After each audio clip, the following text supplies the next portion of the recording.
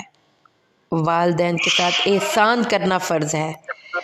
اور پھر ولا تقتلوا اولادکم من املاق، اپنی اولادوں کو بھوک کے ڈر سے قتل کرنا حرام ہے. اور ولا تقربوا الفواحش ما ظہر منها وما بطن، اور بے حیائی خواہ وہ چھپی ہوئی ہو خواہ وہ ظاہر ہو.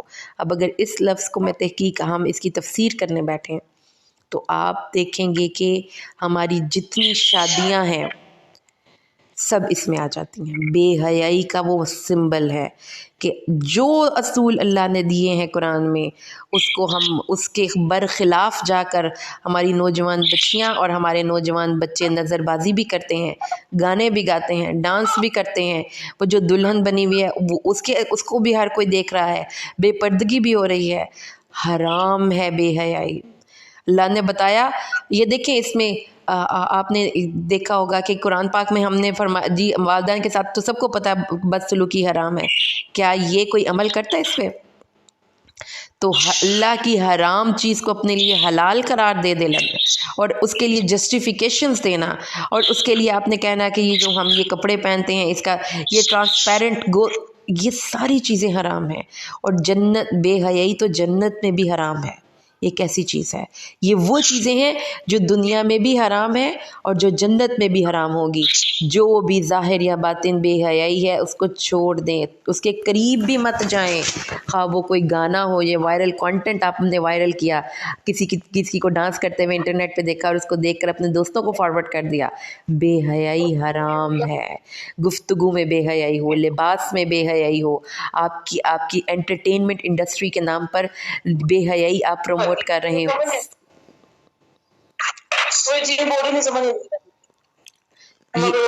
شائستہ احمد اپنا مائک آف کیجئے. جی، تو اللہ تعالیٰ فرماتے ہیں کہ یہ حرام ہے، یہ اللہ نے، اور مال یتیم کا مال کھانا بھی حرام ہے، اور ناپ اور تول میں کمی بھی حرام ہے. ناپ اور تول میں کمی کیا مطلب ہے اس کا؟ آپ سمجھتے ہیں کہ صرف تاجر ناپ اور تول میں کمی کرتے ہیں؟ نہیں بھائی، اپنے شوہر سے پورے پیسے لیتے ہیں، ان کا حق نہیں دیتے.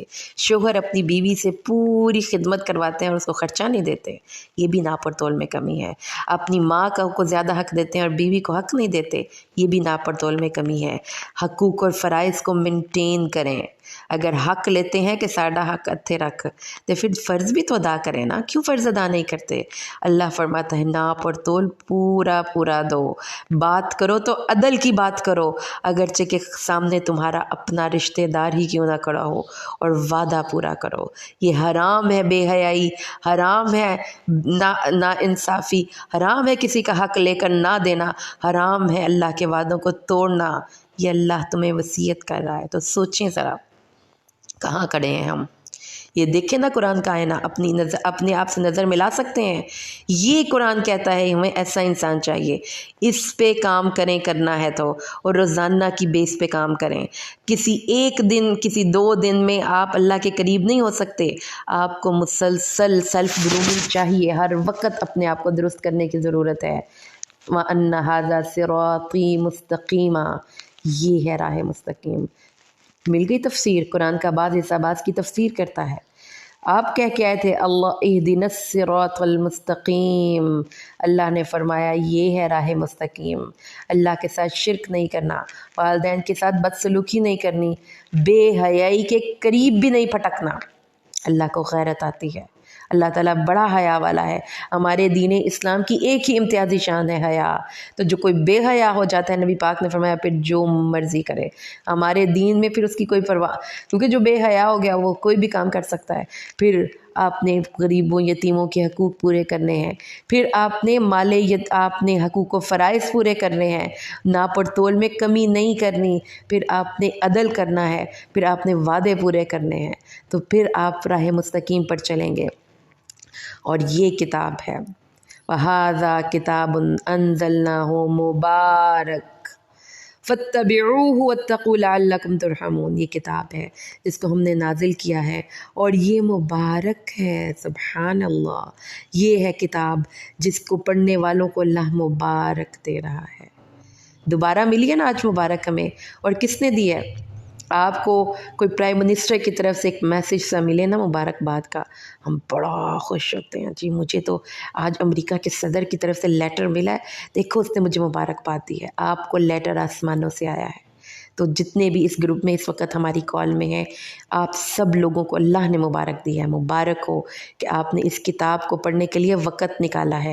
وَهَذَا كِتَابٌ أَنزَلْنَاهُ مبارک، اس کے پیچھے چلیں، ہدایت آپ کو ملے گی۔ قرآن کہتا ہے کہ جو قرآن پہ عمل کرتا ہے پھر وہ ہدایت کے راستے پر چل پڑتا ہے، اور جو کوئی من جاء بالحسنۃ فلہ عشر امثالھا، جو ایک نیکی کرتا ہے، ایک از ملٹی پلائڈ بائی 10، ایک کو 10 کا درجہ دے کر اللہ تعالیٰ کے نامہ اعمال میں لکھ دیتے ہیں۔ یہ ہے ہمارا رب کی سخاوت۔ اور جو کوئی برائی کرتا ہے تو اس کو اس کے مطابق ہی اجر ملتا ہے۔ اے نبی کہہ دیجئے، قل، اے نبی کہہ دیجئے، اننی ہدانی ربی الی صراط مستقیم، میرے رب نے مجھے راہ مستقیم کی طرف ہدایت دی ہے۔ قل ان صلاتی و نسکی و محیای و مماتی للہ رب العالمین، اے نبی کہہ دیجئے کہ میری قربانی اور میری نماز اور میرا جینا اور میرا مرنا اللہ رب العالمین کے لیے ہے۔ میری زندگی اور میری موت، میرے زندگی کا مقصد تیرے دین کی سرفرازی، میں اسی لیے مسلمان، میں اسی لیے نمازی۔ اب اللہ نے اپنے نبی سے کہا کیا؟ میرا جینا اور میرا مرنا اللہ کے لیے ہے، اس کے علاوہ کوئی شریک نہیں ہے، اور مجھے اس چیز کا حکم دیا گیا ہے کہ میں اللہ کے سامنے اپنا سر جھکا دوں، وَأَنَا مِنَ الْمُسْلِمِينَ۔ تو اللہ نے اپنے نبی صلی اللہ علیہ وسلم سے یہ بات کہلوائی ہے، تو ہمیں بھی یہی بات اپنے دل میں ہمیشہ رکھنی چاہیے کہ ان صلاتی و نسکی و محیای و مماتی للہ رب العالمین۔ الحمدللہ ہماری سورۃ الانعام مکمل ہوئی۔ ہم سورۃ الاعراف کی طرف موو کریں گے انشاءاللہ۔ سورۃ الاعراف یہ سورہ مبارکہ کا جو مرکزی مضمون انشاءاللہ آپ پڑھیں گے وہ نبوت اور رسالت کے وجوب کے بارے میں ہوگا، کہ ہم نے اس میں پڑھا تھا، ہمارے جو بیسک عقیدے میں ایک چیز تھی بہت امپورٹنٹ، وہ تھی توحید۔ اللہ تعالیٰ نے مختلف مثالیں دے کر بڑے ہی واضح طور پر بڑا ہی ڈیٹیل میں ہمیں سمجھایا کہ اللہ تعالیٰ کون ہے اور آپ کو توحید پہ کیا کرنا ہے، اور اللہ تعالیٰ کو کون سی ہم سے خصوصیات ریکوائرڈ ہیں۔ ہم اب سورۃ الاعراف کا مطالعہ شروع کرتے ہیں۔ بسم اللہ الرحمن الرحیم۔ الف لام میم صاد، یہ ایک کتاب ہے جو ہم نے آپ کی طرف نازل کی تاکہ آپ کے سینے میں تنگی پیدا نہ ہو اس چیز کی طرف جو ہم نے آپ کو نازل کیا ہے۔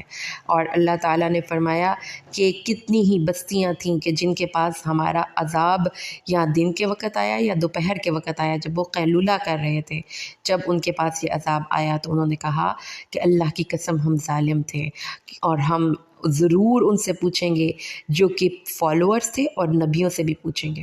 تو قیامت کا دن ایک بگ میٹنگ ڈے تو ہے ہی ہے، ایک ون بیس پہ اللہ سے ہماری میٹنگ تو ہوگی ہی ہوگی، لیکن ایٹ دا سیم ٹائم یہ ایک بہت بڑا عدالتی فیصلوں کا دن بھی ہے، ٹھیک ہے؟ تو ایک تو اس کی یہ ڈائمنشن نوٹ کریں کہ ایک تو اللہ تعالیٰ سے ہم نے اور آپ نے بالکل بغیر کسی ترجمان کے، بغیر کسی پردے کے خود ملنا ہے۔ لیکن وہ جن کے بارے میں قرآن کہتا ہے کہ جنہوں نے اللہ کی باتوں کو چھپایا تھا، اللہ تعالیٰ نے ان سے ملے بنا ہی ان کو دوزخ میں پھینک دینا ہے۔ اب یہ بات ہمیں سمجھ میں آ گئی۔ اس سے اگلی بات کیا ہو گئی؟ اس سے اگلی بات یہ ہو گئی کہ ایک بگ میٹنگ ڈے ہوگا، اس دن عدالتوں کے فیصلے ہوں گے، اللہ تعالیٰ ہمارا جج ہوگا، اور کچھ گواہ ہوں گے، اور خاص طور پر جواب طلبیاں کس حوالے سے کی جائیں گی؟ کلیکٹیولی وہ توحید اور نبیوں کی بات کو ماننے کے حوالے سے کی جائیں گے۔ جو آپ نے پڑھا ہے حضرت عیسیٰ علیہ السلام سے سوال جواب کیے جائیں گے، تو ان سے توحید کے بارے میں پوچھا جائے گا کہ آپ نے یہ دعویٰ کیا تھا کہ آپ اللہ کے بیٹے ہیں، تو وہ کہیں گے میں نے نہیں کیا تھا۔ اب یہاں پر اللہ تعالیٰ نے فرمایا ہے کہ نبیوں کو 1 بائی 1 بلایا جائے گا، اور ان کی امتوں کو بھی بلایا جائے گا، اور پھر ان سے سوال جواب کیے جائیں گے، اور پھر اس کے بعد وہ جو کچھ امتیں ہوں گی وہ انکار کر دیں گی، وہ کہیں گی